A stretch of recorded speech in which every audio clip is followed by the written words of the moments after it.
the age of social media, all it takes nowadays to spark up an online fight is to merely have an opinion.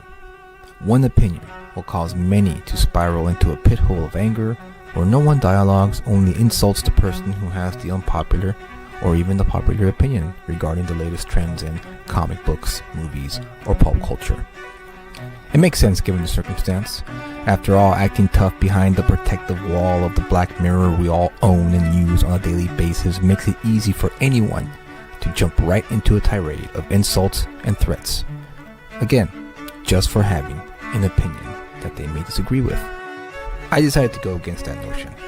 I've decided to start a video series where we discuss the hot topic issues within the comic book industry and pulp culture and provide you with another perspective. One of logic, reason, with just plain old dialogue between two people who have different opinions.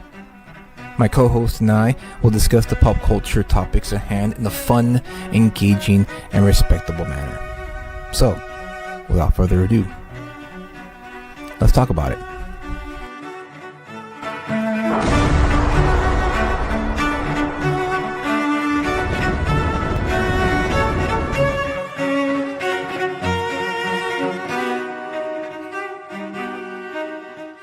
It is time to execute Order 66, Kyle. It will be done, my lord. Welcome back to another edition of Let's Talk About It. I'm your host, Julius Freeman, and with me, as always, is the one and only Kyle. I hope everyone out there has had a good week. I know it's very stressful week to week. It seems like it's always stressful, but so far for me, on my end, it's been pretty good this week. Kyle, how was your week? What'd you pick up? Let us know. It was a great week because A, Star Wars, and B, comic books. So, yeah, that's all you really need in life is Star Wars and comic books. well, what'd you pick up? Did you pick up anything specific? So in comic book wise, I'll get that out of the way first, I didn't pick up anything really like spectacular per se, but it could potentially become spectacular, and I'll explain. It's because there's a comic book convention coming up in a couple of weeks where the very famous Ron Lim is going to be in attendance, and I was going through my collection of books to see if I have any Ron Lim art books, and he actually did a few Kyle Rayner Green Lantern books. And so this is one of the ones he did. It says Green Lantern number 65. Oh, very nice. Yes. I already recognize Ron Lim's lines there. His face. He's always but still great cover. Oh yeah. Did he draw the cover or just also the interior? He did the cover and interiors. Oh, so nice. He was the artist for the whole issue. And so he's going to be there, and I'm like, well, I want him to at least sign the book because this one, I do really enjoy this cover. It's really a cool cover, but I'm like, well, why not just have him like also maybe possibly do a sketch little remark or something like that? But I'm trying to figure out what I want him to do. Like, do I want him just to do, Green Lantern? I know he's very famous for Silver Surfer. So he was like he did a lot of work on Silver Surfer. So I'm like, well, why not just have Silver Surfer fly out in the background there or around here or something like that? Oh, okay. And cool. I'm trying to think of some cool ideas for him to do. And exactly, yeah, right, Ben. I didn't know that he actually did DC work, but he did, and he did a couple of things. So that's why maybe I should do like I said, a crossover, have a Silver Surfer or something fly around there or something. Maybe even Venom or Carnage or something. So anyway, that's pretty cool. It's something that, like I said, will eventually coalesce into something.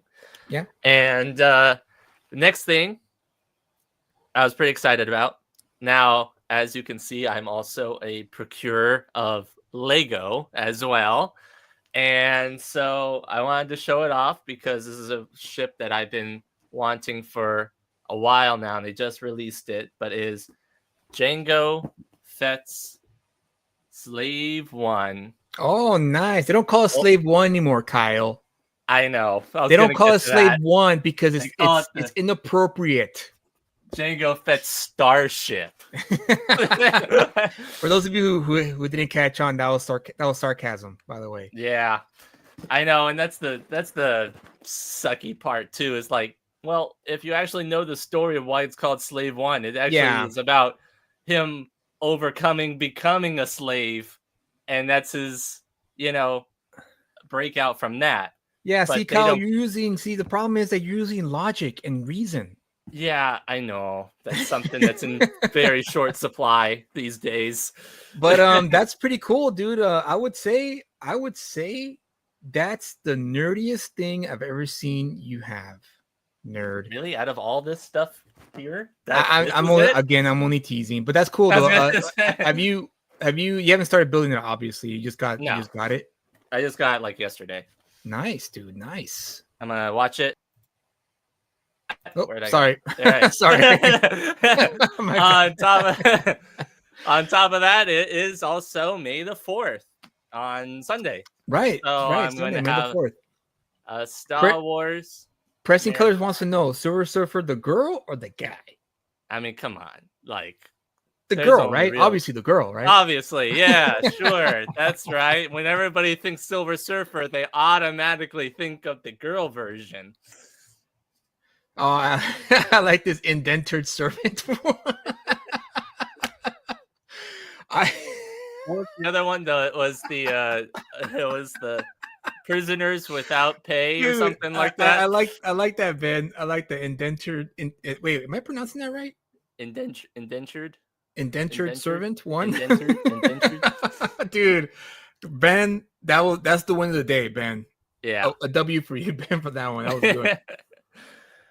I mean, obviously, if they're gonna just do that, yeah, might as well just go all the way and just put go that all instead. The way and just do the double speak euphemism, right? And just fine. Let's just make the PC version of Slave 1. What's a nicer term for slave? Indentured servant. Perfect. Let's call it that. But anyway, yeah, super excited to have that. I'm gonna build it. Now, did you bought that at the store or did you get it through a distribution channel like Diamond?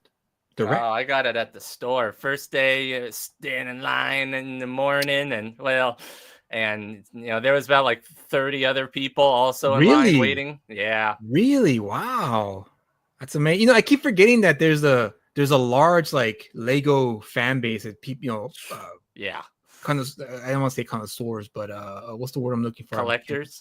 Collectors, but also hobbyists, people who just like doing it for fun. So I always forget how big that is, and I'm sure it's huge. Not only just for fun, but there's a lot of people who do it as a job and like as investments. Because, dude, usually if you think like people buy comic books for investments, you should see how much Lego goes for on the aftermarket.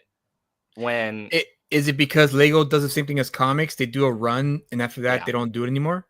Pretty much, they do. They have the models, and then the models are available for about 2 years, and then they stop making them. Interesting. So okay, that makes sense. Usually, almost like 90% of the time, after they stop making them, they at least double in price. Wow. Sometimes I just learned something today. Dang, maybe I'm in the wrong business. Maybe I should. There's the Boba Fett's version of this one that came out in like 2014 or something like that. That retailed for $200, and it goes for about $600 now. Sealed now. Wow. So. Freddie says, I regret not buying the Lego Batcave Shadow Box. Well, shame on you, Freddie. Shame on you. No, I shouldn't say shame on you, Freddie, because I did another move like that too, where I didn't pick up The Last Ronin when I had the chance to pick it up at my shop. And to this day, I regret it. I regret not just holding on to it and going to the cashier, going, you know what, I'll have it. Screw it. I'll read it, check it out. And I regret it because I had it in my hand going, and I looked through it and I went, nah, and I put it back down. So, like you, Freddie, I regret not getting that Last Ronin comic book issue. So shame on you and shame on me. Yeah. for not being smart enough to pick it up. Well, let's get right into it. So, as you guys, if you guys are regulars on the show, you guys know that the Diamond comic distribution fiasco has been a talking point here because I find it fascinating. And of course, Diamond Distribution is the source of distributing comics nationwide, and they filed for Chapter 11. So you guys can catch it. For those who are new to the show, you can watch the replay a few episodes back, but it's finally happened. So a quick recap: Diamond, went up for auction. They didn't want Alliance to win. They did everything they could within their power to give it to Universal Distribution and add. Why can I never remember their damn name? Ad Populum. What? Ad Populum. It's always stuck. Whenever I hit ad, I want to for some reason I want to say Ad Astra. I don't know why. Every single time you ask me, like, what is it? What is it? Yeah, dude. I don't know why I can never remember Ad Populum. Freddie says I had to get the tier paperback last Ronin, but my excuse was I was in the hospital for 2 years. I'm sure I had a reason to. Oh, dude. Oh, that's right. I remember you mentioning that you were not feeling well for a long time. You had some ailments, but I'm glad you're feeling okay and feeling better now. Looking forward to what you're gonna do in the future. I know you. I remember you mentioning you're working on some stuff, so I'm looking forward to that. Yeah. So they did everything, ran all kinds of shenanigans, and after the auction was won, they dragged their feet to the table to finalize the deal, and then Alliance sued them for what was I forget what was the reason why they sued them for. They sued them because they were like the A, dragging their feet, and B, because there was like discrepancies that they were finding. That's right. That's what it was. All right, here we go. So now finally, after all that, the last obstacle of this saga, this Aaron Sorkin inspired saga, was that the last thing. So they Alliance sued them, they won, and now they had to sell it to Alliance. And we thought, okay, that's the end of it. Diamond is gone. Comic book distribution nationally is gone. Well, at least an avenue, not the whole thing. The avenue of having comic books from people like me, people on the chat, people indie comic book creators out there having an avenue to get their books distributed nationally was gone, and we thought that was the end of it. But then another turn of events. Alliance decided to no longer buy the company. Which was, I guess, after all that, they decided no more, no mas. They decided, you know what, you can have it. We don't want it. And then Diamond now wanted to sell it to Universal, but then the Alliance blocked them again. Let's see if I could read it here. No, I don't think they have any recap here, but they tried to block it, and then I think they just decided. That's right. The court sided with Diamond, and now Diamond is allowed to sell it to Universal and Ad Populum, and that's the end of that. So now, for a caveat, though. That's right. Thank you, Kyle. Go ahead. You say it since you reminded me of it. There's a little slight hiccup in there in it, though, is that they have a like $20 million reduced price. Yeah. So the bankruptcy the bankruptcy judge and the judge from that court said you could sell it to Universal and Ad Populum. However, you have to discount $20 million because Diamond forgot to file a few things in the court. They kind of just held off on it, and it expired. So now I think they were penalized for that, and so now they can't utilize that whole number that they got for the runner-up money. So here, let me just read this to you real quick. A United States Bankruptcy Court for the District of Maryland has approved a combined bid from Universal Distribution and Ad Populum to acquire key assets of the distressed company. I like how Forbes used distressed. Quote, We are pleased that the court has approved Universal and Adpopulim's combined bid. Our priority during this process has been to minimize disruption to publishers, retailers, our employees, and comic and games fans everywhere, said Diamond Chief Restructuring Officer Robert Gorin. In an official announcement, we are confident that this will provide the best outcome for everyone involved. So it looks like national comic book distribution will remain alive and well in the United States of America under the banner of Universal distribution. So in a way, it's great because now we still have that avenue. It's just a matter of what the I guess the guidelines are going to be. Yeah. For someone like myself, someone like it's all in the chat. Out. Yeah, Ben Pressing Colors has his t-shirt company, so he, maybe they'll sell shirts for all we know. Who knows? Well, they are splitting it up. Right. So they're splitting the different distributions up. They're going to have Universal take the comic book distribution, and then Adpopulum is going to take the toys and other everything else, basically. And so it goes on I'm sorry, go ahead. Finish your thought, Kyle. No, that was it. So the article goes on, under the terms of the approved backup bid, Canadian distributor Universal will acquire Alliance Game Distributors, which handles tabletop and hobby gaming supplies. Adpopulum, the holding company for pop culture brands, including NECA, Kid Robot, WizKids, and others, will sweep up Diamond Comic Distributors, Diamond Book Distributors, Diamond Select Toys and Collectibles, Collectible Grading Authority, and other related assets. Diamond UK, the company's British unit, remains separate from this transaction. So they're not going to get Diamond UK. I think that's part of the deal. The combined bid was accepted after a month of increasingly contentious and worrisome developments following the initially successful bid of Alliance Entertainment, which won the auction for Diamond's assets on March 25th. Diamond had sought to reverse the results of the auction and have Universal declared the winner. Alliance sued, and a judge upheld Alliance's rights on April 11th. Also, they gave it a little bit of a backstory here.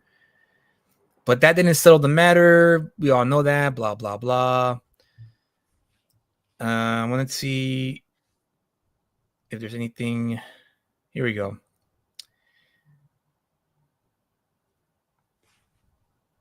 Oh, that's it. Yeah. I guess that's it. This was mainly just sort of like a PSA of how it all shook out. I'll just read this last few paragraphs here. This expansion into the U.S. market. So, just for a quick backstory of Universal Distribution. To my understanding, Universal Distribution was the Diamond of Canada. So they were in charge of distributing comic books in the Canadian market. And I read that they really wanted to open up shop in America, but Diamond just had such a strong hold on the market that it was kind of nearly impossible to open up shop without, pretty much failing, because it was just no way to wedge in with the monopoly here. And so now that, Diamond is gone, now they're able to open up shop. And not only that, they gained Diamond's network, which is a major plus on their part.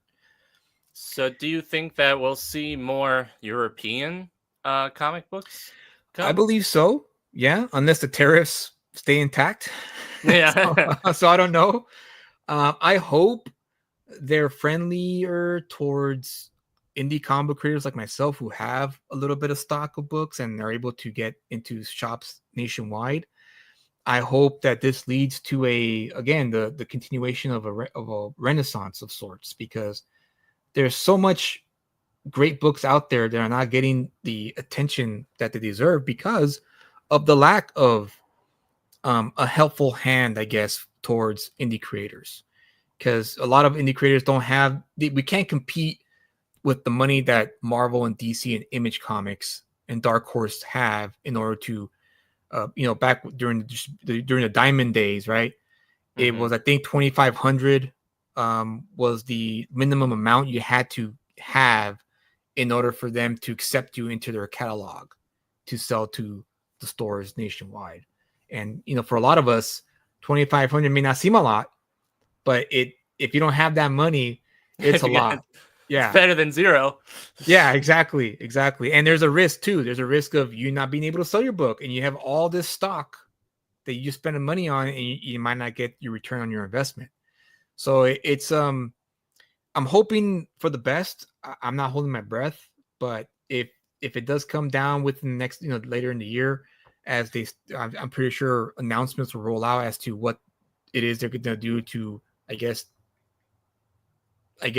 continue on the comic book distribution with the comic shops to see if it's worth the money and time to try it out if they offer it to indie creators like myself and others out there.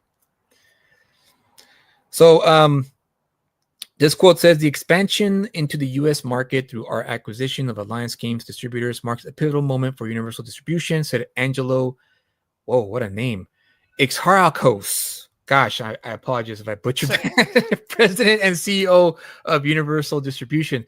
We're committed to building strong, transparent partnerships and ensuring that Alliance continues to serve as a reliable and resilient link in the supply chain. So that's good news there. Ever since I was young, I'll never forget walking through the front door of my neighborhood shop and spotting those iconic diamond comic boxes, each one opening to reveal my dreams and ambitions, said Joel Weinshanker. Wow, another great name.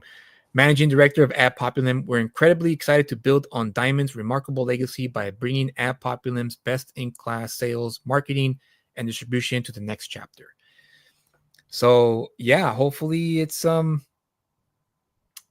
good thing that happens. Yeah, I think so. I mean, we'll have to, see, like we said, that they're trying to, build partnerships, continue partnerships in the supply chain and stuff like that. So hopefully, there has been a few hiccups now on like getting books to stores. I know that in our local comic book shop, there's been a lot of times where it's like, oh, that's been delayed, or that one's been pushed back. Yeah, it's kind of annoying, to be honest with you.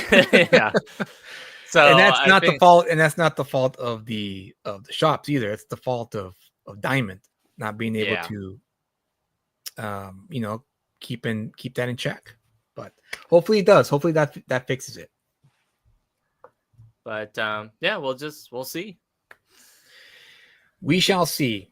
Now, real quick before we talk about the next topic, Butch Geis passed away, I believe, yesterday, or I don't know when he passed away, but it was all over my timeline. And Butch Geis, for those who don't know, is a famous comic book artist. He made his name during the 70s and 80s, I believe. And I believe he also was the creator of Apocalypse, the character of the X-Men lore. But again, if anyone in the chat knows more than me, please share that, because I'm not for sure. I was just kind of doing a little bit of research before we went on live, and I saw that he was the creator of Apocalypse. But huge loss, and to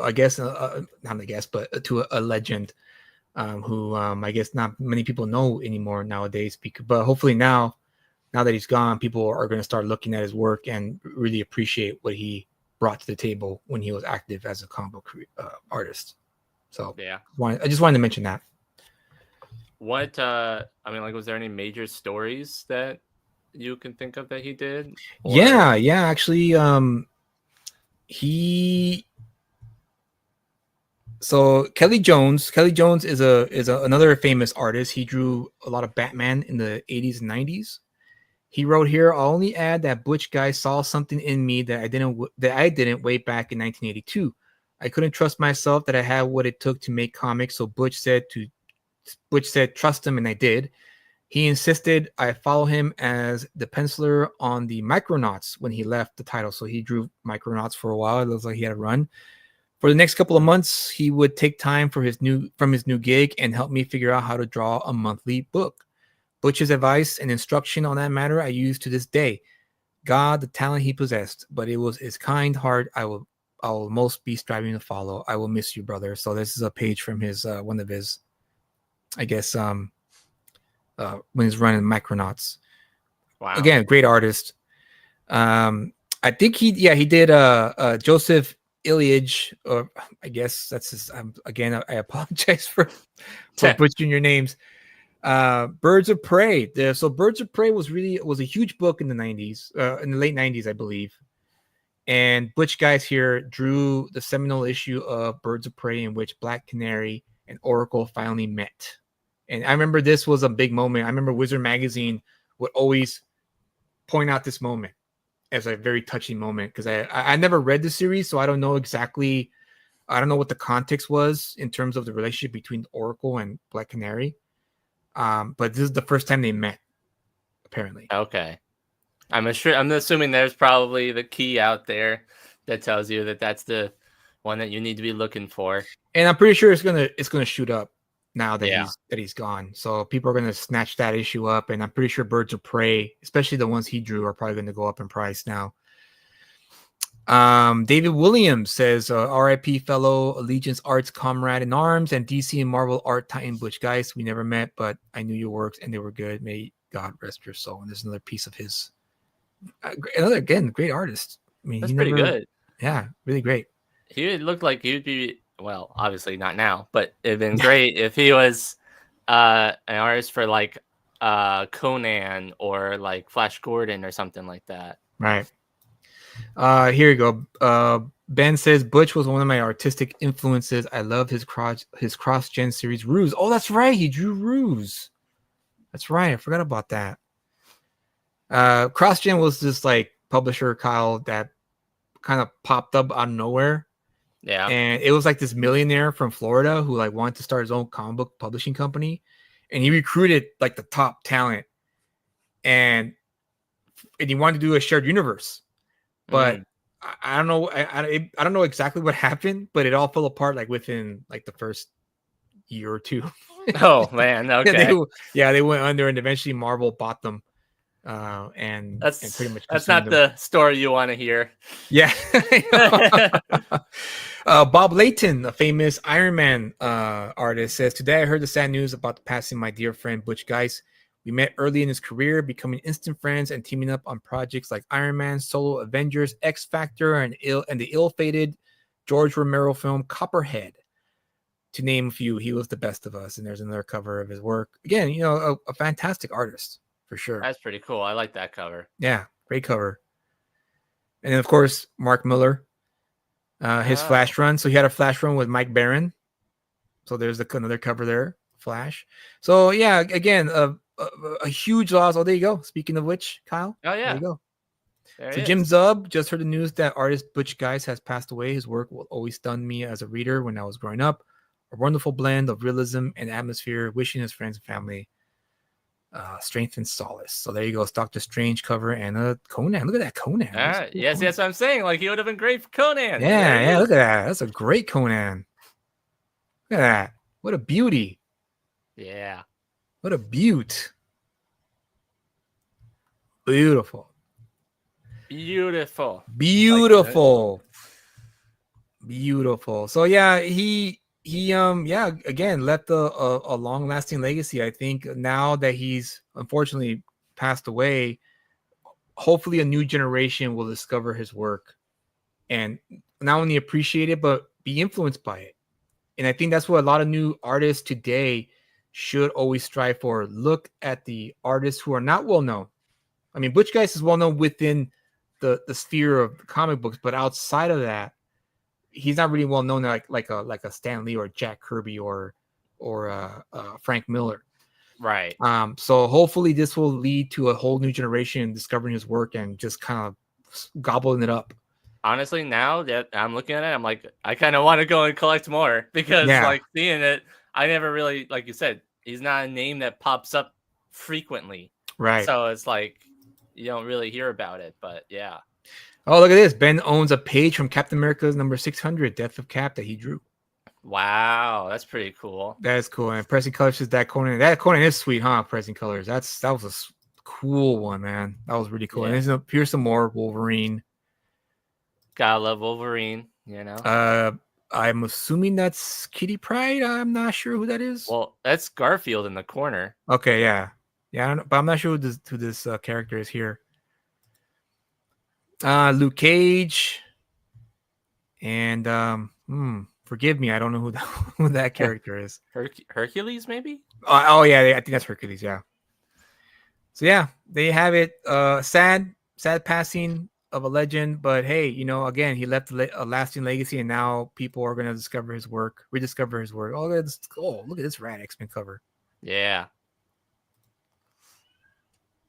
Some more Micronauts. Okay, so Ben says that the other guy that was Hercules is actually Gorgon from Gorgon. Inhumans. Oh, okay. Thank you, Ben. Appreciate that. Ben yeah, is the backup, encyclopedia. For hey, us. dude, he's welcome here, man. Because I'm wrong like 90% of the time, so I'm always happy when someone comes in and goes, no, that's not right. Actually, it's this. So I welcome that. So yeah, sad, but again, left a lasting legacy. Will always be remembered now in the annals of history, of comic book history. So rest in peace, Butch Guys. Yep. So I'll be your Jaime. So the other thing, the next topic at hand, which blew me away when you told me this, Kyle, because I know. Because I despise this movie, despise it, and I couldn't believe it. But the re-release of Revenge of the Sith, Episode 3 of the Star Wars prequel, box office numbers was, go ahead, Kyle. You do. I'll give you the honor. It was $42.2 million in just 1 week of being, and only in like 3,000 theaters. That's crazy. I personally contributed to it by seeing it 3 times in theaters. You watched it 3 times? 3 times. Every other day. I went on Thursday. All right, that's Thursday disgusting, night, dude. That's Saturday disgusting. morning, and then Monday night. Oh gosh, that's so gross. What are you talking about? It's great. You just don't know. No, that's disgusting, dude. That's disgusting, man. Okay, I'm not gonna hold it.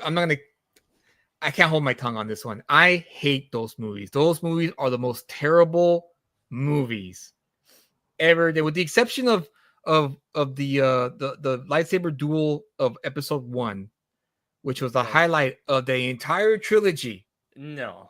Yes, and also, and then to a close second is the intro of Episode 3, which I did enjoy. But the rest of it was absolutely atrocious. Atrocious. No. One of the worst movies ever. No. And the fact that people enjoy it still to this very day boggles my mind that they were still able to spend money on it. Obviously, they do. It means you're in the minority because they went and saw the movie. It almost beat out new movies that were releasing that day. I know, which is shocking. You told me that it was second to Sinners, which was crazy to me. Yeah, that was the case. And so, literally, it was everybody went and saw it. My theater on Thursday night was fantastic. There was everybody dressed up. There was a guy in a full Vader outfit. There was Jedis, in Jedi robes. Everybody was just like cheering and clapping when the credits rolled. They were quoting the memes and the lines throughout the movie. It was fantastic. There was not a, it wasn't silent at all. Everybody was either cheering or laughing and had a good time. And that happened pretty much every one that I watched too, on Saturday as well, and on Monday. So everybody loves it, man. Well, okay, I'm glad that's the case because that's a lot of fun. I've been to showings where that happens, and it makes the experience a lot more fun. But damn, dude, that you can't deny the fact how objectively terrible those movies are. Okay, you're wrong. But no, you're wrong, Kyle. No, okay. Can you at least admit to me that the prequels are terrible, objectively terrible, horribly written, horribly directed, and horribly acted, and horribly executed too. Terrible all across the board. Okay, so I'll give you that some dialogue scenes were a little rough. No, not some. All of them, Kyle. All of them. Every Why would they single all one of them. be? Why would they all be memes now if they weren't good? Because the memes are to make fun of it, Kyle. That's why. Because it's That's art. why. It's art and it's beautiful. Brady says Julius turned to Ray while talking about Nolan movies. Because Ray, shout out to Ray Ramos from 656. He and I always get into it about Nolan movies. He hates Nolan with a passion. And he and I always bump heads about that. So yeah, you're right. You're right, Freddie. I'll give you that. I definitely transformed into Ray regarding the prequels. But go ahead. I'll let you defend your point, Kyle. Go ahead. Go ahead. Okay. So, like you mentioned, there's a lot of good scenes, and I think in terms of the story wise, it does a beautiful job of explaining how, Darth Vader started off as a young kid and then goes to the, turns to the dark side and then we'll see him in his redemption arc in Return of the Jedi. Beautiful? Yes. Beautifully? Beautiful. No. Pitiful is the word. Is the better word. Pitifully is the better word. I think that what helps a lot is the Clone Wars animated No, as well. No. Which you refuse to watch, so you don't know. The movie is supposed to be the big New York theater, like that's like the big Broadway show. The Clone Wars is off Broadway stuff. TV. But it doesn't mean it's not good. The TV show should not have to explain the crap that was episode 1, 2, and 3. But it's still good though, and yet you refuse to watch it. Just way off Broadway stuff. Not saying that it is off Broadway, because I think that the Clone Wars show is pretty. In order for me to enjoy the off Broadway stuff, I have to enjoy the Broadway stuff first. That's how it works with me. Hold on, before hold on, I'll let you keep going, but for a second there. Ben says, which is a good point. I was too young to experience the original trilogy in theaters, so there was a nostalgic note to those movies for me, despite them not being great movies. So You're right. I totally understand that, the nostalgic part. A lot of kids grew up watching the prequels. I totally get that. Yeah. Just like me liking The Last Dragon, me liking Howard the Duck.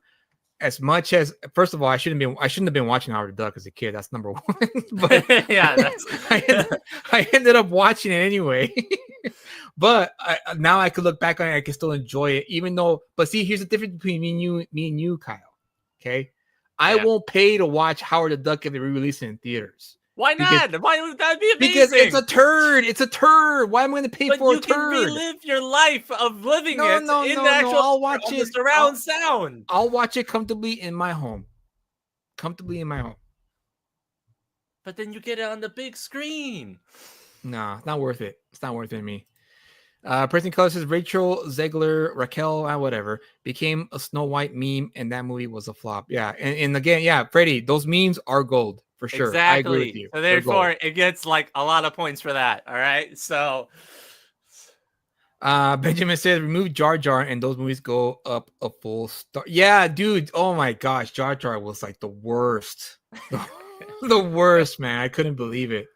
Okay. So I mean, like Jar Jar could have been toned down a little bit. Never seen it. So let's see. Justin said, yes, Justin. See, Justin knows what's up. Justin understands the game.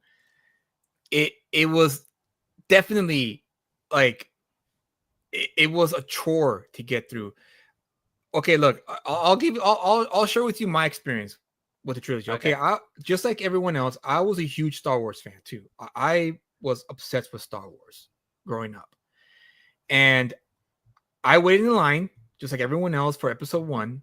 I skipped school that day. That was the only time I ever skipped school and in my 4 years of going to high school, because I was a schoolboy. I wanted to go to school. I like to learn. And that was the only day I was like, I'm not going to go to school. Learn. Well, yeah. Nerd. And so I got my backpack, told my parents, bye. But I took the bus and I went to the theater, I waited in line, and I got my ticket, watched it, did the whole thing. Duel of Fates, the fight scenes, cool. I forgave episode 1 because I was like, you know what? It's Star Wars. I don't care. I got to experience Star Wars, just like the generation before me in the 80s. So I didn't care. Episode 2 came out. That was 3 years later, right? 3 years? Or 2 years? 3 years, yeah. 3 years later. So at that point, 99, 2002, and 2005. Okay, yeah. Okay, so it was 3 years after that. I was at that point in college. I was in film school. I was learning about the tool of the trade, right? How to tell a story, how to put a movie together, all that stuff. Episode 2 comes out, same thing. Wait in line, bought my tickets. I'm excited. Clone Wars. We're finally gonna see Clone Wars. What is it? I don't know. I hope it's a bunch of clones dying. Let's go for it, right? I went in there happy, excited, and I left that theater hating Star Wars. Like I actually found myself laughing out of the theater, going, "What the did I just watch?" And I went with 2 of my friends. One of them came out kind of like, "Yeah, I thought it was pretty good," but the other one, he and I were busting up. We're like, "What did we just watch?" This was such a turd sandwich that I couldn't believe that George Lucas thought that he delivered a good movie. Ugh. Okay. Ugh. BA, what's up, BA? Good to have you here. So, like, episode 2, I personally love episode 2. Because look, you got Jango Fett's and Obi-Wan fighting, and then even in this too, it comes with the seismic charge that you can also and that scene with the seismic charge going off. It's pretty sad though, because they didn't re-release episode 2 in theaters. They re-released episodes 1, now 3. They didn't do 4, New Hope, but they did 5 and 6. So I don't know why, but whenever I'll tell you why they didn't release episode 2. I'll tell you why right now. I know I don't care about your reason why, but because if they did release episode 2 in theaters, I would love to hear that sound of the. See, you got the privilege of hearing it in theaters when it first came out. I didn't. I was 3 years old, so that was the sound of crap. That's what it was. It was the sound of crap. The boom, crap. Yeah. Crap. No, that's amazing. One after the other. Crap. Amazing. Crap. Amazing crap. Amazing crap, Kyle. No. Yeah. Now, okay, granted, I will say that Hayden Christensen's dialogue delivery and the emotional parts of that scene, and in those scenes like with Padme and stuff like that, are a little rough. I killed them. I killed them all. I love you. Terrible. Yeah, that's a little rough. Terrible. I'll give you that. Terrible. Absolutely atrocious. I can't believe. I think that, yes, I can concede that while George Lucas is a great Imagineer of the world and stuff like that, the dialogue portion of it needs a little work. However, the story itself is great, and the way that it looks is still cool, and the story itself is great. At least it doesn't break canon and break all these rules and stuff like that, like the sequel trilogy did. At least it actually continues, and you can watch 1 through 6. Okay, yeah, and get the whole story. I'll give you that. But it's still a terrible movie. An absolutely atrocious movie. But episode 3 is a lot better. No. Episode 3, yeah. No. And well, everybody says so because they went out and watched it. For nostalgic reasons. Well, that is I would say a majority of it, because like I said, I think, let's see, it came out in 2005. I was 6 when it came out. I believe I watched it in theaters, but it's hard to remember exactly everything that happened. I remember watching it at home over and over again, on DVD and VHS and stuff like that. But this is like, yeah, the first time that me and like my generation gets to see it in actual theaters.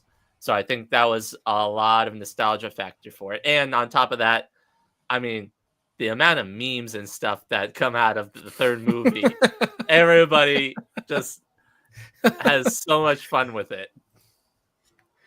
Which is great. I'm happy about that. But the movie's still crap. Justin Soto says Yoda bouncing around at the end of CW Clone Wars was cool Clone in Wars. the theater, but goofy on the rewatch. In my theater, a guy yelled, she right before Yoda light the saber. My memory is better than the scene. I guess that's nostalgia. Yeah. I that was like one of the only highlights for me when I watched in the theater was watching Yoda jump around and fight Count Crapo. Dooku, Dark Tyrannus. Oh my gosh, dude, that name was such a.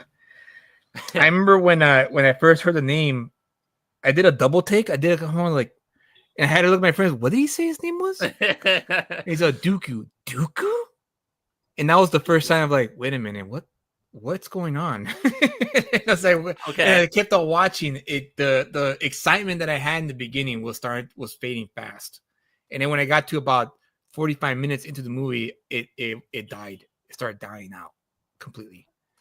But they had Christopher Lee sign I off. Don't care. Play it. I don't care. Cue The Fugitive. Tommy Jones. I don't care. But I think that you're missing out, and then the chat did agree with me that you're missing out by not watching the animated series, because the animated series does have a lot of stuff in it that it helps flesh out the other parts that were breezed over in the movies and gives more context to things. You think so, huh? I 100% know so, because I've watched it many times. Kyle, you know what I'm hearing right now from you? Truth. No, you want to know what I'm hearing from you right now? Here's what I'm hearing from you right now. Here, let me show you. Let me show you real quick, okay? Here's what I'm hearing. Okay? Yeah. Ready for this? Chat, you ready for this? This is what I'm hearing from Kyle right now.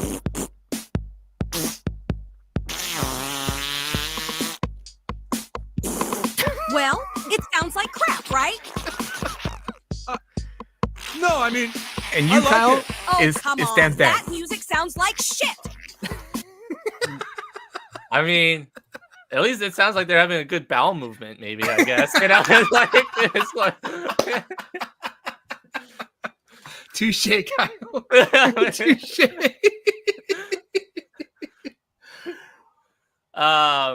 You need to watch you need to, like, seriously. No, like I'm not going to watch it. 4 episodes I want you to watch. 4 episodes. No, I'm not going to watch it. I'm not going to watch it. Not going to watch it, because you know what's going to happen when I watch it? You're going to like it, and then you're going to come to me, and what's going to happen when I watch it is this. No, it's just young and hip, so you don't get it, Sharon. Admit it, Randy. You think it sounds like crap too. It doesn't sound like. That's you going, this is something crap, Julius. It's not crap, Julius. And meanwhile, I'm like hearing crap all around. No. To my dying breath. Episode 1, episode 2, episode 3 are turd sandwiches. Every single one of them. No. And the tidbit you're the minority. I don't think I am. Oh, actually, no, I'm lying. I know. I think you're right, because the 40 million is nothing. Nothing to. Yeah. I can't write that off. 40 million is pretty impressive. Physical evidence right there.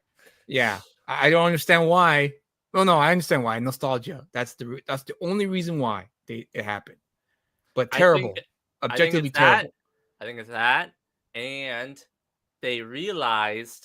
everybody realized how bad the current state of Star Wars is now, Yes. And so it's like, yeah, this looks like gold compared to what we have been getting. I think you're right. I think you're right. Honestly, if I was working on Star Wars and I saw the numbers today and I was part of the new stuff coming out, I'd be really embarrassed. I'd be completely embarrassed if I were in that meeting room or in that company right now.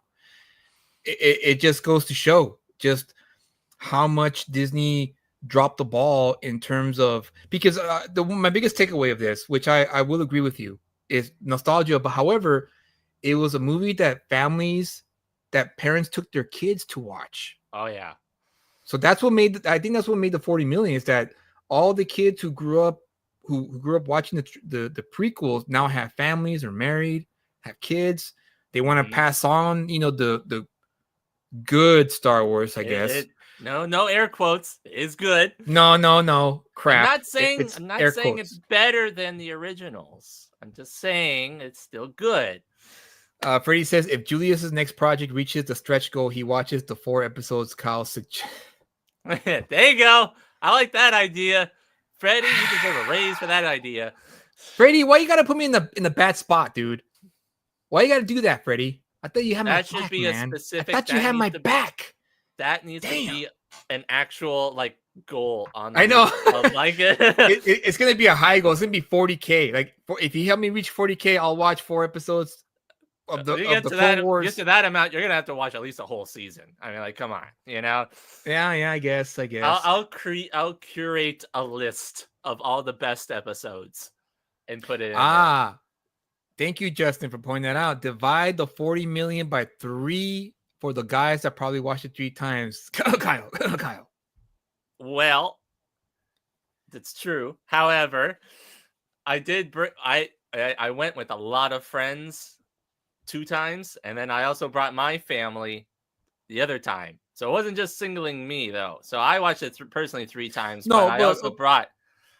In all seriousness, yeah, I mean that's a huge indicator of how much family entertainment is starved currently, and how much also how willing families are to buy tickets for the whole family to go and watch a movie. Yeah, that should be, if anything, that should be an indicator that there's always going to be a market for family movies, and the fact that the new trilogy kind of, they try to do that, but they didn't really know how to execute it, which was what's so sad about it. They literally didn't need to do really anything. They literally could have just, redistributed the movies over and over again, and then do the theme park and just make it original trilogy. Yeah, and then they would have their money 3 times over already.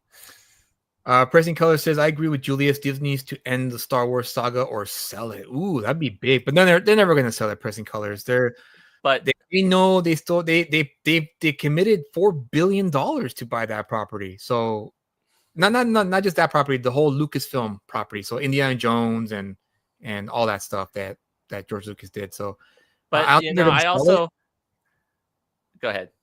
No, go ahead. No, let's start your thought. I was going to say, I also distinctly remember, though, that, there is one movie, though, Star Wars movie, that you think is really good. And I think that's going to upset the fans there. We can talk about it in a different show. But I think I also remember you saying that The Last Jedi is good. Yeah, I do. Yeah, I said it. I like The Last Jedi. I did. So, you're throwing a lot of the stuff at me. I'm not gonna say the word, but say a lot of stuff at me. But there's a lot of stuff that I could be throwing your way as well. Look. Here's the difference, Kyle. Here's the difference. I can recognize The Last Jedi was a bad movie. However, I enjoyed it, and here's the reason why I enjoyed it was because I liked the theme of that movie, which was let the past die. Let it die. Okay. And I did with the franchise. I connected with that. However, the movie itself, it was bad. It really was. But compared to the prequels, no. No, sir. See, this is No, sir. no. Oh, We're see not what gonna- see what you did, Kyle? We lost the sub now. We Yeah, lost because the of sub. you, because you like the Last No, Jedi. because you outed me as someone who liked the Last Jedi. That's not my fault. Yes, it is because you could have stopped Well- yourself. Because the prequels are great. No. No way. I would say I do have a Star Wars fatigue with every boring prequel after boring prequel show they keep making. Yeah, they're trying to I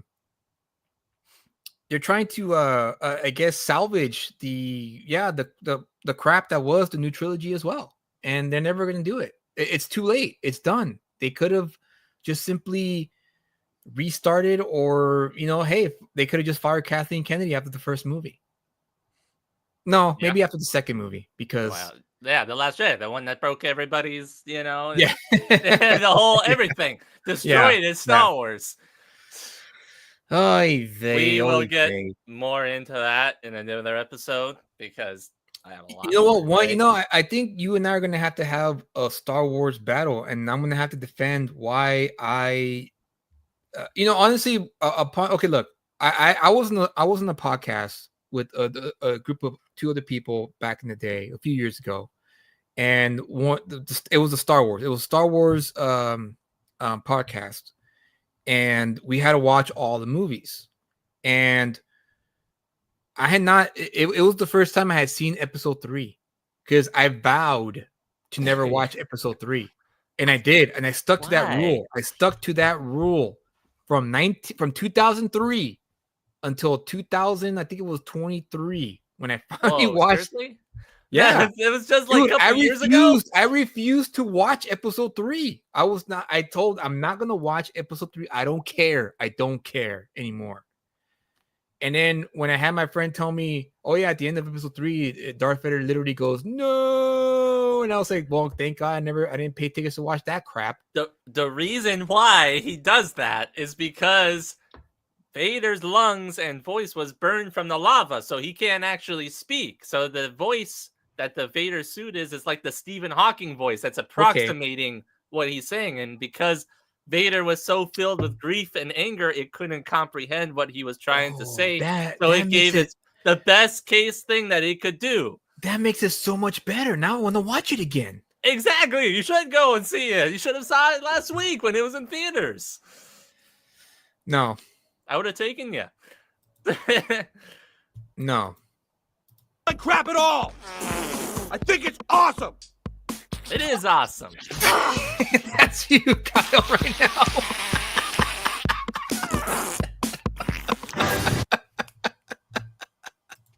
That's you right now, dude. I think it's awesome. Episode 1, 2, 3 are awesome. I'm gonna play that clip when you start talking about The Last Jedi. Rogue One is probably my favorite Star Wars. You know what, dude, Justin? All right. Common ground One there. is probably the best one out of the new movies. Yeah. For sure. That was the closest thing we ever got to the old Star Wars. Yeah. And that was a story that I didn't mind knowing. How they took the plans from the Death Star. Great. Awesome. That you could make a movie off that because that's cool. Because then you could do the espionage thing, and that was new for Star Wars. So it was like, yeah, you know what? I'm down for that. And the movie was good too. I enjoyed the movie too. It's just that you can still incorporate characters from like the original and the prequel characters. You can kind of mix them. Absolutely. So, it worked for me. Honestly, it worked for me. I know that's another movie that kind of has the fandom a little bit split because some people didn't really like it, but I think it's more like 60-40. No, I would say it's more like 80-20. 80-20. Okay, I'll give that fair number. Most of everybody that I talk to, they all pretty much agree that Rogue One. Yeah, it was good. I kind of wish that Disney wouldn't have chickened out on Gareth Edwards' true vision of the movie. Yeah, because his vision was he wanted to make a Vietnam movie, but Star Wars. Yeah, and I thought that would have been great, because a lot of the characters in the movie would have died. I mean, they did die, but I They think all he has died. some. I think that has some like he had a great like I could just see how great of an idea he had originally. But I get it. Disney had a product. No, this is a family movie. We don't want this to be a dark movie, and I get that. I just wish that Disney didn't go lukewarm on this, because I was under the impression that these movies were going to be a little darker. We're going to be a little, PG-13 type. Yeah. Maybe even R. Because of how dark they are. And then the major trilogy would have been the PG movies, the ones that are more lighthearted. I don't know. I don't think Star Wars necessarily needs to be R in order for it to be mature or good. So PG-13 then would be I'd the say same? at least, yeah, PG-13, because I mean you can have a dark. I mean, like you look at Empire Strikes Back. Yeah. Like it's a pretty dark movie, but yet that's like everybody's favorite. And you can still watch that with your kids. I agree. You're right about that. So just because something's R doesn't necessarily mean it has to be R. And I don't think that Star Wars needs to have those types of themes blatant in there. Okay. All right. Well, so at least we'll find some common ground there. Yeah. Freddy, At least there. Look at at least Freddy's there comment. For sure. Put up Freddy's comment. But for sure, in the future, you and I are gonna go at it, my friend. Oh yeah. You and I are gonna battle, and I'm gonna prove to you through dialogue, and what's the word I'm looking for? Not coercion, but whatever. Through dialogue. Yeah. I'm gonna convince you. You Can't even say what you're saying because you don't know. I know. I'm gonna convince you. Persuasion through persuasion. Through Jedi mind tricks. Yeah, that you're wrong and that the prequels are crap. So, and I'm going to 100 Jedi versus 1 Jedi gorilla. 1 Sith gorilla. Yeah, oh, there you go, Sith gorilla, Freddy. A Sith.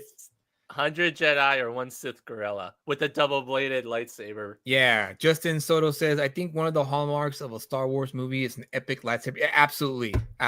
OG trilogy had it in all 3.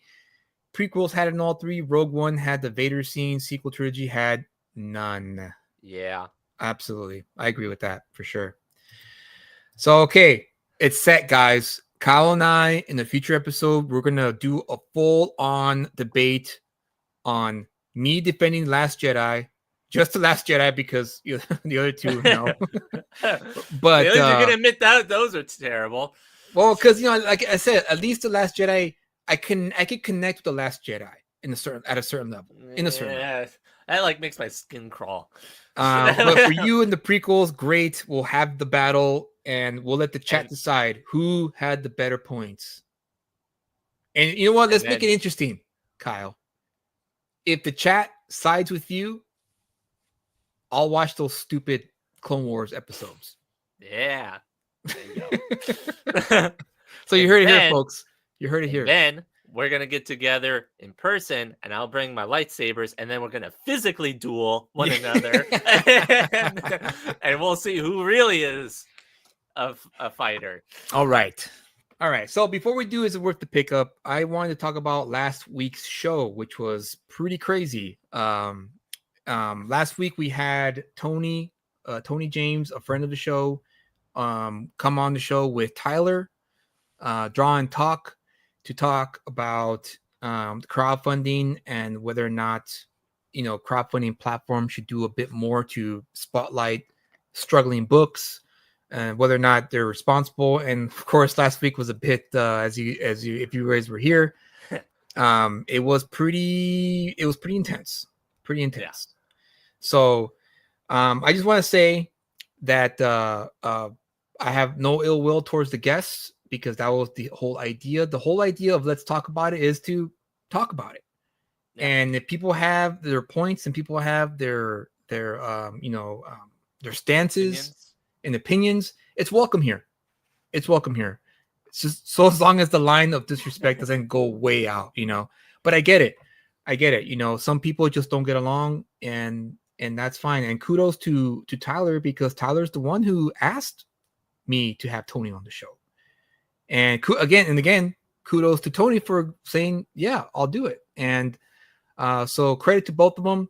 They're always welcome on the show. And that's I just wanted to say that because last week was pretty like, whoa, I was not expecting to be like this, but it ended up being that way. But again, we welcome it because that's what the show's all about, is to talk about it, is talk it out, hash it out. So just wanted to say that. Yeah. I mean, Kyle, do you want to say anything? That's the whole point of the show, is because, we're here just to have fun, talk about comics, talk about things that we're passionate about, whether it be comics or Star Wars or how The Last Jedi sucks, or, and then, well, or how the prequels are crap. Yeah. I mean, you're wrong about it too. I didn't hear that, but you're wrong. Anyway, we're here to not discount any other's opinions except for Julius's here about The Last Jedi. No, Kyle, you're wrong. You're wrong. So anyway, besides Julius being wrong, we always want to welcome everybody to be here on this show. Don't push me, man. Don't talk about anything that you want except for Last Jedi, which we know Julius is wrong. You bastard! I had to give the last word too. Yeah, I know. That's I took advantage of that. So you're wrong. With that said, with Kyle liking crap with the prequels, it's time for another edition of This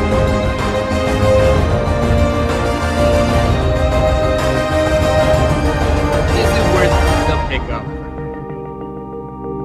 You couldn't even wait until the music was over. No, I couldn't. Yeah. It's my show. Again, high budget, Kyle. High dollar show that we have here. Top dollar budget of the show. But for those who are new to the show, this is the segment where Kyle reviews the book he read during the week that he wanted to share with you guys, and he lets you know whether or not it's worth the pickup. As you all know, the prices of comics are expensive. They're $5. Gone are the days of dollar comics when they used to cost $1.50, $1.25, even $2, which was still kind of doable. But now there are $5, so it's a much harder. It's not that easy to just pick up a bunch of comic books and take a risk. Now you really got to pick, like, is this worth the money for me to read a 22-page, comic book for $5, or even a 28-page comic book for $5. So Kyle here is the one who lets you know whether or not it's worth the pickup. So Kyle, the floor is yours. All right. So this book is a series that has been going on for a few weeks now. Sorry, I have to Kyle's opinion is crap. Anyway, Kyle, what's your opinion on this book? Exactly. Again, to be fair, Kyle can be right most of the time, but in this instance, he's wrong. No, okay. I'm always right. I don't know what you're talking about. I am. Go ahead, Kyle. Go ahead. So yeah, this series, it has been going on for a while now, at least a few weeks or a few months now. I think it's on issue 3 right now, or it just came out with issue 3. Issue 4 is coming out end of this month. And I heard good things about it, and then I saw it at one of my local comic book shops, and I'm like, it was the second printing. I kind of wanted to get the first printing just to have the first printing, but I'm like, well, I might as well pick up the book because I did hear good things about it, and I just want to see how it is. And so that book is Bug Wars. So yeah, there it is, blown up on the screen there. It is written by Jason Aaron, so it's got at least somewhat of a big name attached to it. Drawn by Muhammad Astar. I don't know. Again, I'm sorry if I butcher the names. Oh wow, Mahmoud Asar. Oh, we'll just leave the R silent. Asar. Yeah, Asar. That's what I thought it was. Colored by Matthew Wilson, lettered by Becca Carey, and that Mahmoud Astar. Mahmoud. He also did the cover as well, and it's a good cover. Damn, I have to admit, it's really good. It is really good, and so this is a 48-page book. With really? This is because it's the number one. It does switch to normal 28 pages. Yeah, but for $5, that's great. Yeah, and you'll see because there's like the first. Let me see. First, like one, two, three, four pages are double page spreads. So like Okay. it utilize, like, that's the thing is like I've never seen so many double page spreads in a book before, but it handles it very well. This book is basically, the theming of it is How I Shrunk the Kids, Honey I Shrunk the Kids meets Game of Thrones, and then a little bit of that old movie that nobody remembers called Epic, which is just like it was an anime. It was like it wasn't like a Pixar movie. It was like one of those offbeat Pixar movies that nobody remembers, but it's basically that. The story line in this book is, in this world there are bug people that are I can't say that word, anthropomorphized people. Yeah. That are like the bugs that they represent, but they also just have the normal bugs as like pets or as horses and riding, rhinos and stuff like that. So they're not like the whole garden or world is filled with these humanoid versions of them. They have like the actual bugs as well. They just kind of like control them. And yeah, basically it's funny that this whole story, and I assume the series, just takes place within the backyard and front yard of a house. And Oh, really? Yeah, Interesting. Okay, cool. and we'll get into that later. But yeah, it starts off this narration. It's like very regal, very like I said, Game of Thrones-esque of warring factions, and it's like this whole like backstory of saying like the Root Guard 5 is, with the colonies of the Great Hardwood are attacking each other for dominance over the yard. And it's like they're fiercely protected, and they're like always at war with each other. And it's also like very, very violent book as well, which is very interesting too. I wasn't expecting that when I first picked it up, because I thought it was like bugs and stuff like that. Yeah. It's like, how violent can it be? But like, I guess since it's humanoid bugs, it can be. I guess they play around with it a lot. But it tells this opening scene I really liked, because you see like there's like this huge war, and it tells you like it's like very grand because double page spreads, like I said. Yeah. And you got all these like Conan barbarian type beetles. That's where the beetle colonies are. They're like barbarians, and the ants are like the Roman Empire type equivalent, I guess you would say.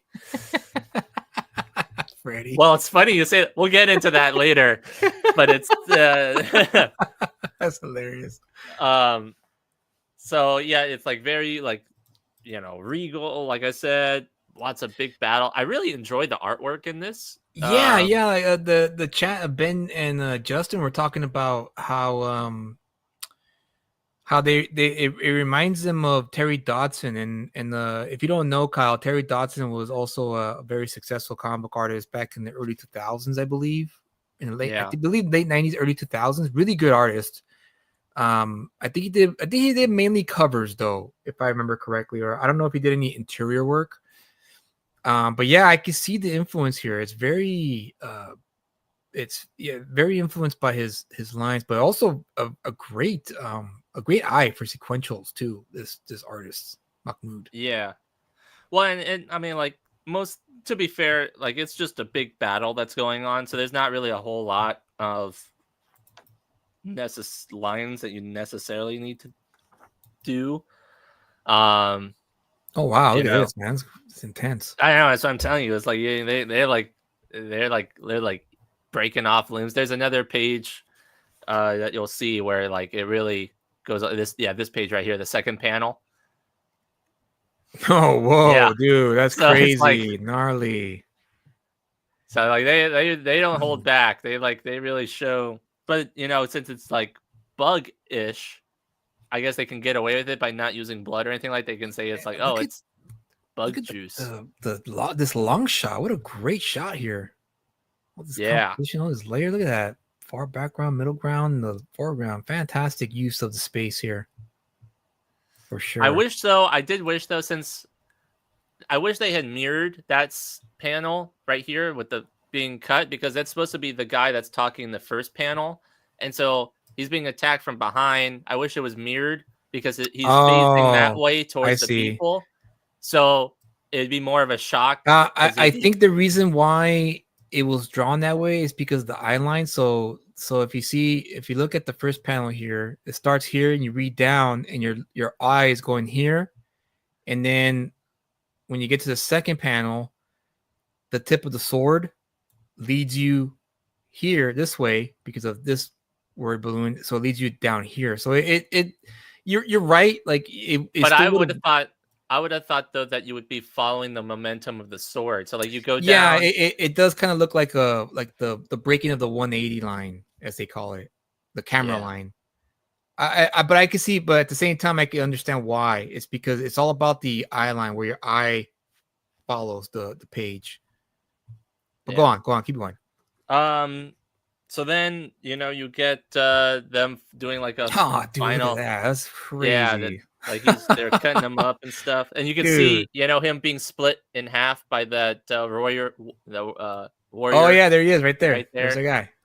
So it's like there's a lot of like really cool details when you actually look in the background and stuff like that, which I like. Yeah, absolutely. And so then another double page spread of all of like everybody in this, and it's funny. It's like the text says like the first storm came, like because the text that's been reading is like, they're always saying, well, which one will finally prevail and claim dominion over the yard? And the answer never came because the first storm came. And then it's like I said, and then it goes into and says like it's aftermath. Everything was wiped away. The anthill was no more. Word spread of the massacre of the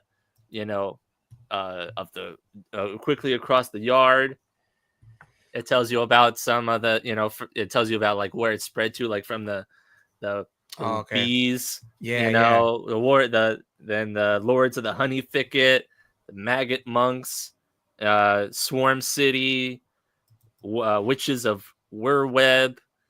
And then you find out that the storm was just a lawnmower.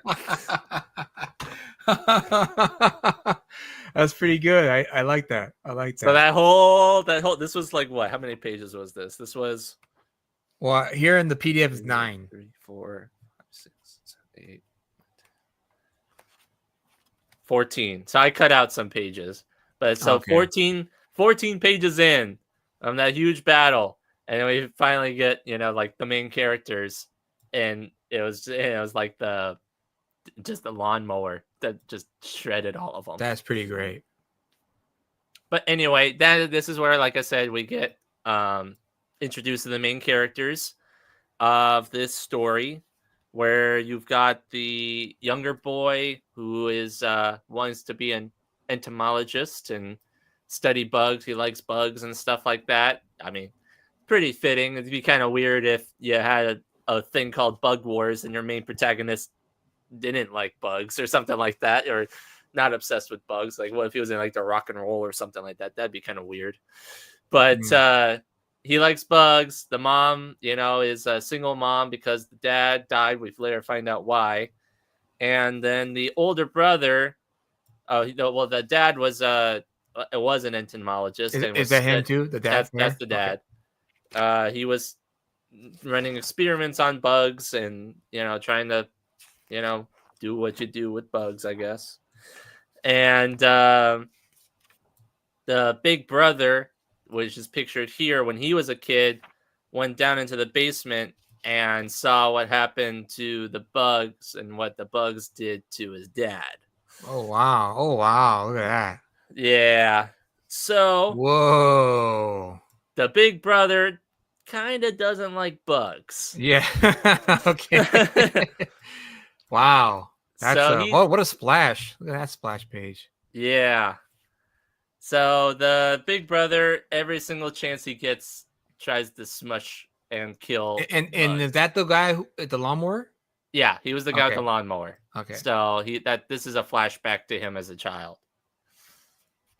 So, yeah, basically, like you said, whoever was in the chat that says like raid, which is like kill it all, like literally scroll down. It's literally what he there does. you go. He just goes and sprays all of them. Damn, that's mean. Yeah, well, he hates bugs. He feels like the bugs killed his dad, so he's gonna try everything he can to, not have them around. So that's basically his whole personality right there. It's just he hates bugs because the bugs killed his dad. I also love the fact that the artist drew the brother like Glenn Danzig from the Misfits. For those of you who don't know, Glenn Danzig is the lead singer of the punk rock band Misfits, one of my favorite bands. I just can't help but notice the similarities. I'm wondering, maybe that's what he based it off of. Huh? Who knows? But I don't know. We'll see. But anyway, the younger boy, actually, I forgot his name. Slade, I guess that's his name. Yeah, Slade. Slade. Okay. He's trying to find the beetle that was like his dad's beetle, and that's his like favorite beetle. And so wait, did they come back to the house here, or yeah? what? So the mom, I guess, somehow or another got that deed to the house, and so they're going there to try to clean it up to sell it. And so they're going through all their old stuff, and then this is where he's reaching for his beetle that crawled into the wall, and then we get the mystical element. Nice, dude, nice. Yeah, the Pretty mystical cool. element here of him touching this broken amulet. And then all of a sudden we see he has now shrunken down to the size of an ant. And he's now riding his dad's beetle. Cool. And he's like, Very "Oh, what's cool. going on? And what's happening?" And he comes across some of those barbarian beetle warriors, and they're like, "Hey, look at that beetle. That could be used for us for our war against everybody else." And then again, more blood and guts, but dude, that's crazy. Dude, I feel like you can get, like I said, get away with a lot of stuff because it's like, well, it's not really humans, it's bug humans. Yeah, right. Yeah, well, because the blood's green here. Yeah, and so then we also find out too that Slade, I guess, since he shrunk down, he has some extra powers of his own. That's able because of the amulet, I guess, or it's because you can see right there. See on his chest. Oh yeah, I see it right there. Mm-hmm. Yeah, it's like attached to him. So now, and so like he like literally destroys the man's face, invincible style. And cool. So then it ends there with all of them about ready to attack, and he's shrunken inside the house, and then that's how we left off. And another great thing that I liked about this too is that they gave you a map of where all this is taking place. Oh, look at that. Nice. Okay, so there's the wild weeds. Where was the anthill from the beginning of the story? Was it here? So there's oh no, mowed lands right here. So it's probably right here. And then there's right next to the tree. Right here. That's so where that took place. This is where the first battle took place. The ruins of Root Guard 4. Oops. Sorry, I went ahead of myself here. Yeah, the ruins of Root Guard 4. That's funny, dude. Wow, that's pretty cool, actually. I kind of like this. Yeah, the honeysuckle fence, the wasps' nests, and then you've got here's the woods right here. The woods, forbidden zone, the neighbor's yard. I like it's nice. So it's like there's a sleigh maker. This is where he's at right now, at the house. Yeah, I know. Get his name. His name is Slade Slaymaker. Okay. If that's not a 90s cartoon, name, I don't know what Or is that not like too on the nose, I guess? Yeah. Oh, yeah. Down at the corner, dead dog. Dead dog. Oh, okay. That's right. That was from earlier, right? I think I saw the panel. Maggots. I see. Something. And then this was the only ad in the book where I thought it was an actual ad, but no, it's like it's part of the story. Not really part of the story, but it's like a fun thing where it's like talking about their in-universe That's cool. raid. And then the title and the credits page came at the very end. And then they also gave character sheets for each of Okay. the things. So keep scrolling down. Yeah, they gave descriptions of the Ant Imperium. Very cool. So yeah. So that was Bug Wars issue 1. Issue 1. And All I have to right. say, I had a pretty good time reading it. What was your thoughts on it? Now that you didn't get a chance to read it, Julius, I didn't know. unfortunately. No, I heard of it and it didn't really catch my interest, to be honest, because Image hasn't really been delivering for me lately, and also as well as Jason Aaron. Jason Aaron really didn't do much for me when it came down to his Wolverine run, for instance. But again, I should have known better because whenever he does his original stuff, he does shine a bit. Because I am a fan of his work. Like he did a what was the name of that book he did for Vertigo years ago? Scalped. He wrote a book called Scalped, and that was really good. I really enjoyed that book.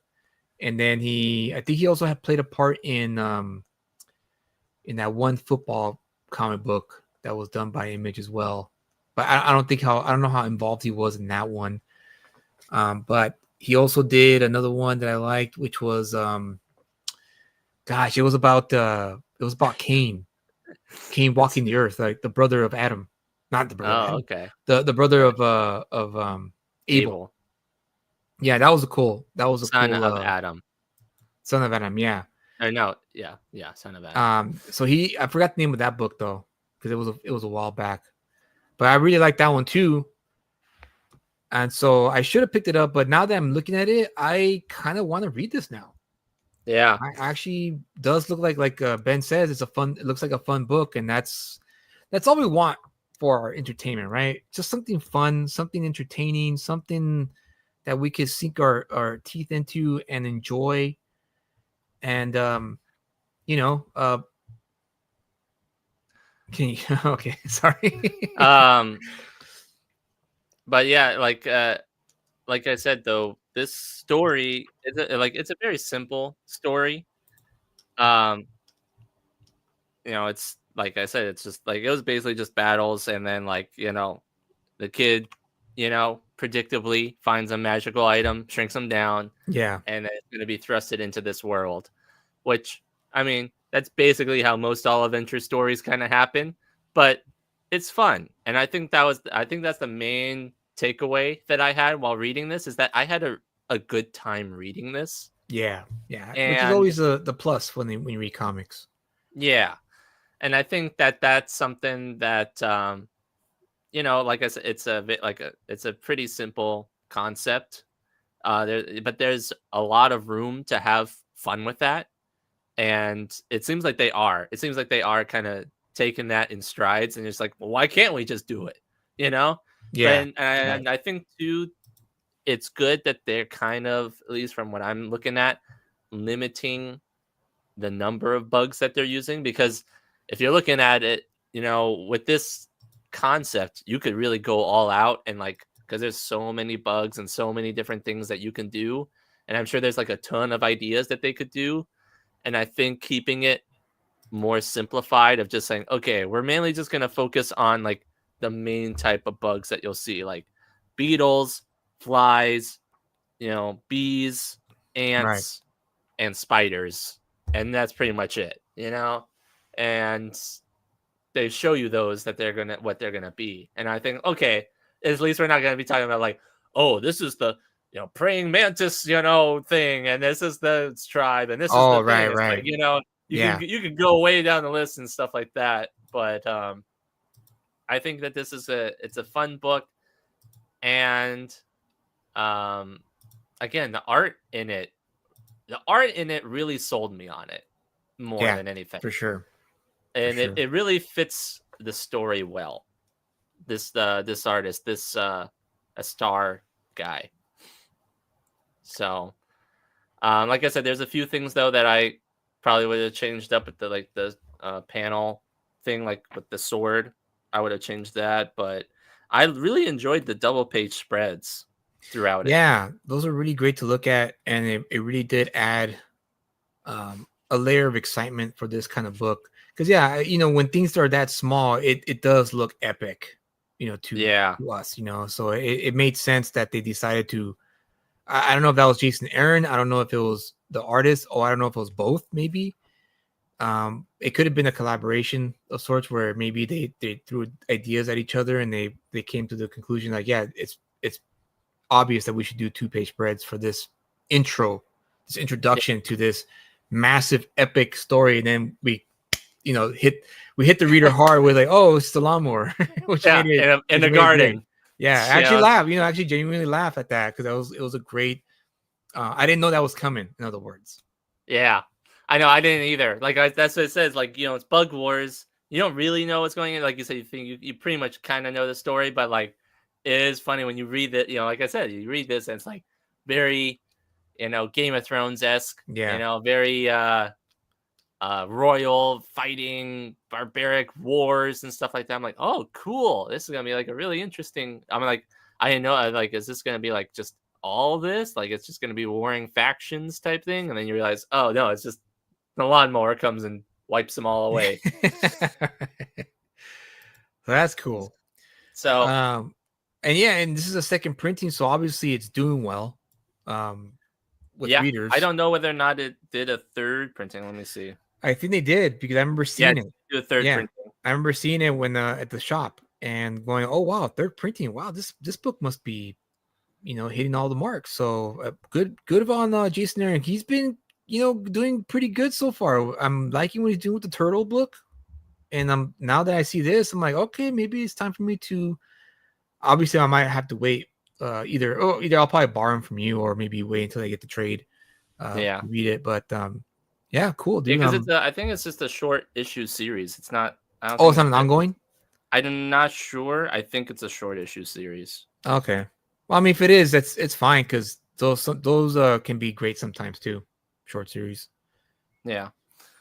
But yeah, you are going to ask the question or not? I am going to ask the question: is Bug Wars #1 worth the pickup? Yes, it is worth the pickup. I would say definitely go try to pick it up. Like I said, it's third printing. I got the second printing.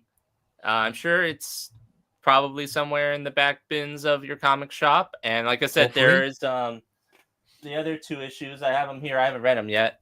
But this is issue 2. This is the second printing of issue 2. The second printing of issue 2? Yeah. Wow. Whoa. That's surprising. It's already got second printings of issue 2. And then this is issue number 3, where it's a whole bunch of mosquitoes and everything too. Nice.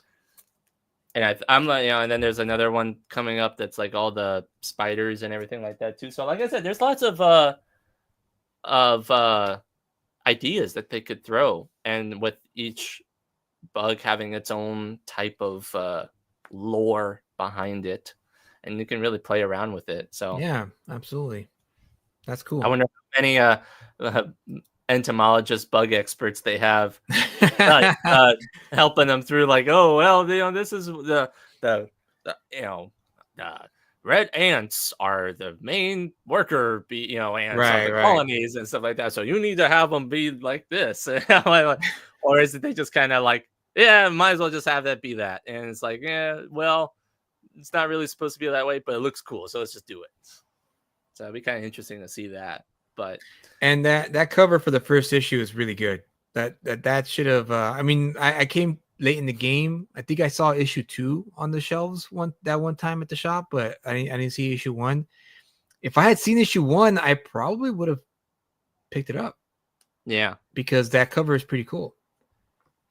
Yeah, and then when you look through it, it's interior is pretty cool too. So definitely go pick it up. And also, as another public service announcement, that when you're watching this is Friday, tomorrow is Saturday, which is free comic book day at your local comic book Yes. stores.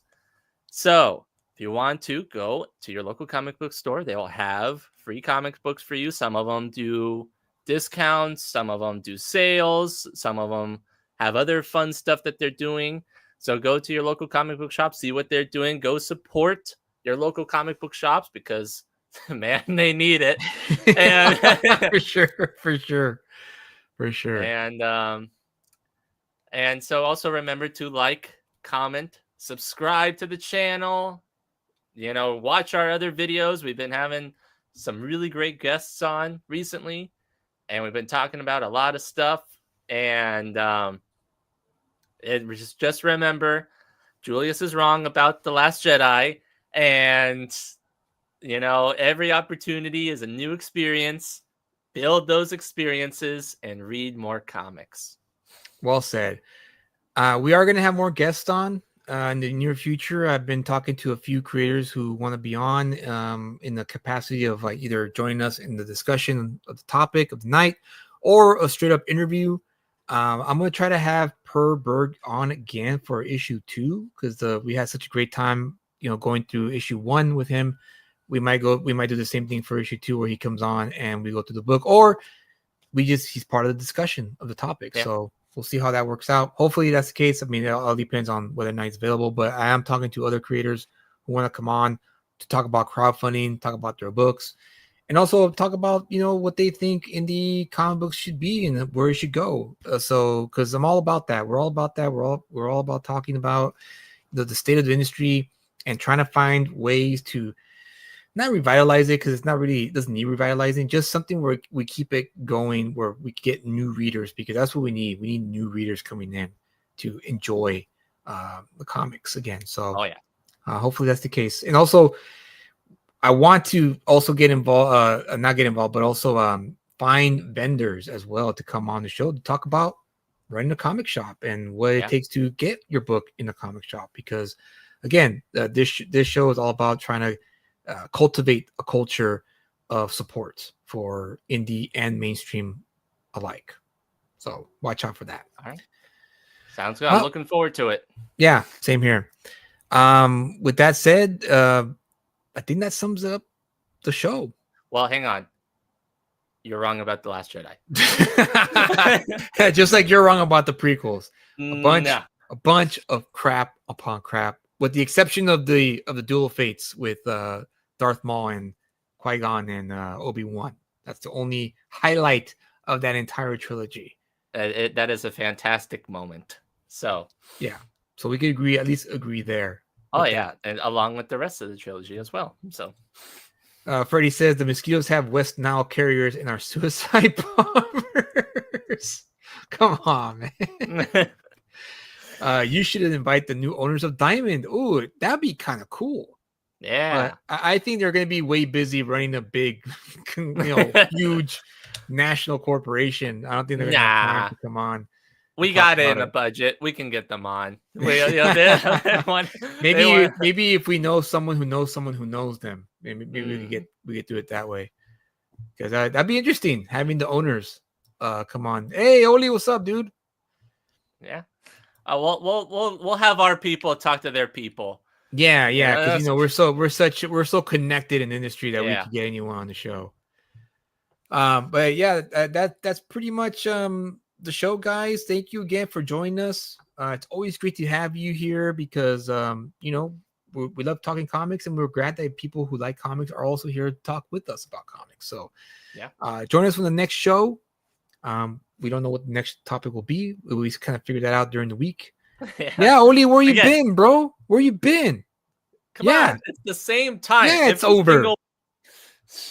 I know you're busy and all. You're a big name now. You got a big project in Mexico. You're like, you're like cool now. So I guess thank you for your presence. Yeah. The main takeaway from this episode was Julius was wrong. So just leave it at that. Yeah, Oli. The main takeaway is that the prequels are crap. So. Well, no. And no drama this time. Oh yeah, there's drama on this show. Yeah, you gotta go back. There's drama. Rewatch it. There was drama. No Tyler, no Tony this time. Just that one time. But yeah, catch us on the next one, guys. You guys have a great week. Have a safe weekend. Peace. Bye, guys.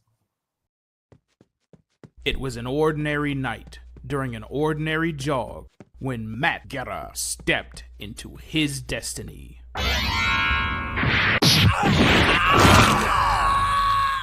Using his Jeet Kune Do, Matt teaches would-be violators that the cost of crime is too high for them to afford. But little does Matt know, his act of bravery has run afoul of Los Valientes, Orange County's most notorious street gang. The head of Los Valientes, the mysterious dreamer, decides to make an example out of Matt. And amidst a brutal game of tit for tat, where anyone could get caught in the crossfire, Matt Guerra must bring an end to Los Valientes' wave of crime before his loved ones pay the ultimate price for his heroism. Matt Guerra is the Ghetto Dragon.